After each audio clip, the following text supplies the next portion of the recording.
obviously pretty tough to take. Can you sort of tell us how you're feeling? I'm feeling like probably every other Melbourne supporter, and all the players that are sitting next door, they're pretty shattered, obviously.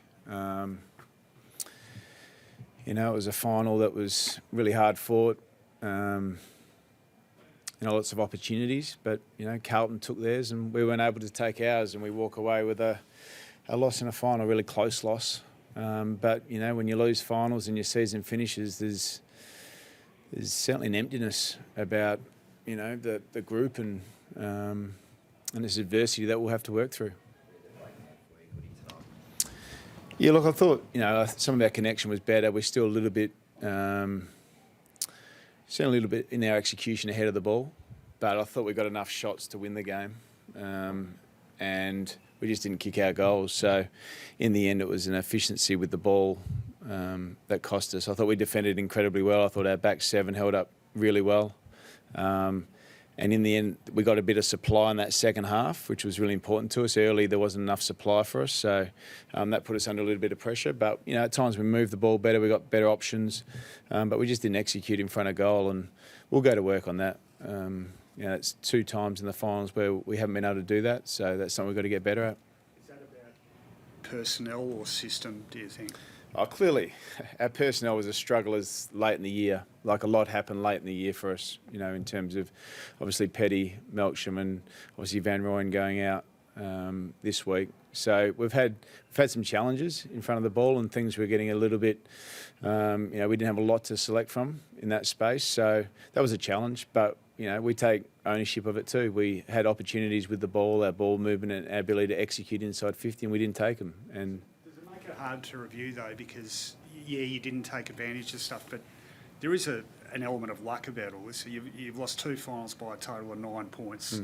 2 guys hit the post, etc., etc. You can't.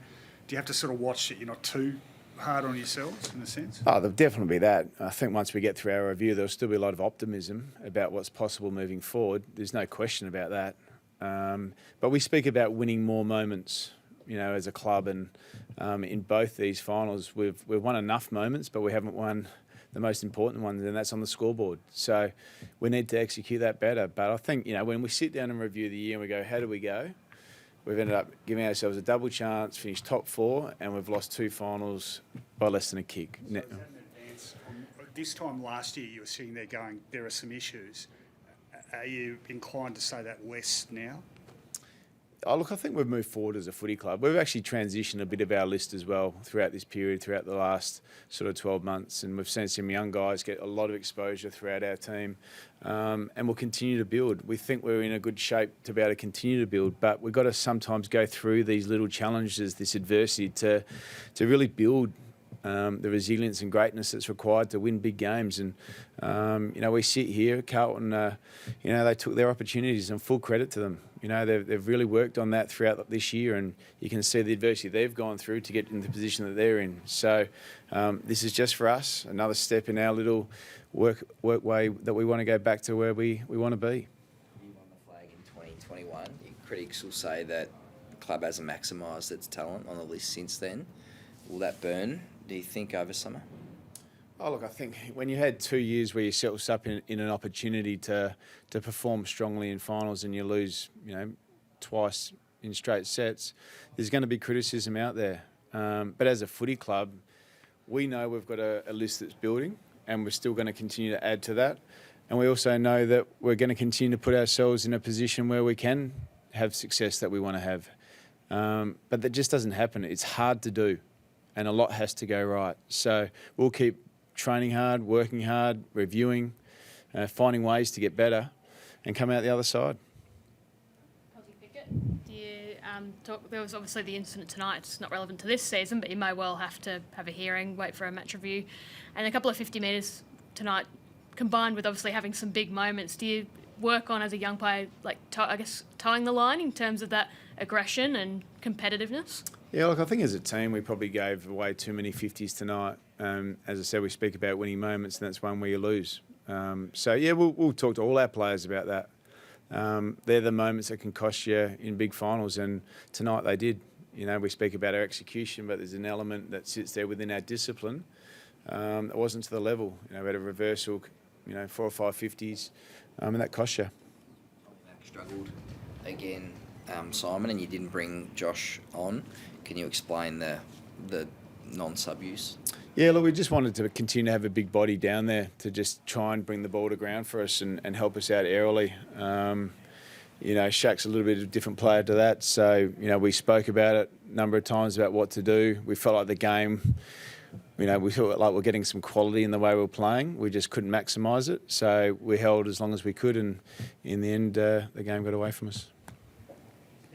You're expecting to make a reasonable amount of list changes at the top end? Yeah, look, we haven't really. I'll jump into that now. The list manager and everyone's been across that for the last month. But, I'll jump into that space pretty quickly now, and we'll have a look at all those options. But what I can guarantee our supporters is we will continue to find ways to get better. That can be through our method, that can be through our personnel, that can be through trade, draft, free agency, whatever that might look like.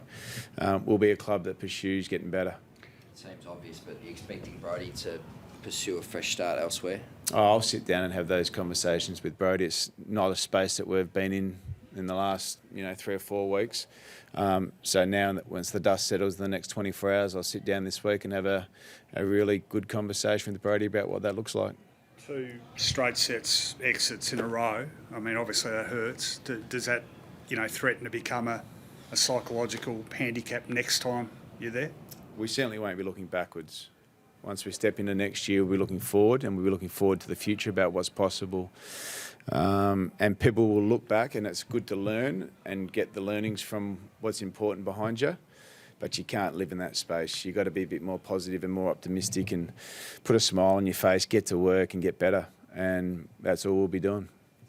Campaigns over. You're able to shed any light on the injury that Max Gawn picked up last week, and you spoke a bit before the game about having Shaki there as the cover for him. Was he ever in doubt to start tonight? It was never in doubt. He trained fully, but when you take one ruckman in, he had a broken big toe. But it was something he trained with all week and played with tonight. So we just needed some coverage with our tools to make sure we could get through the game. Thanks, Rick. Thanks, guys.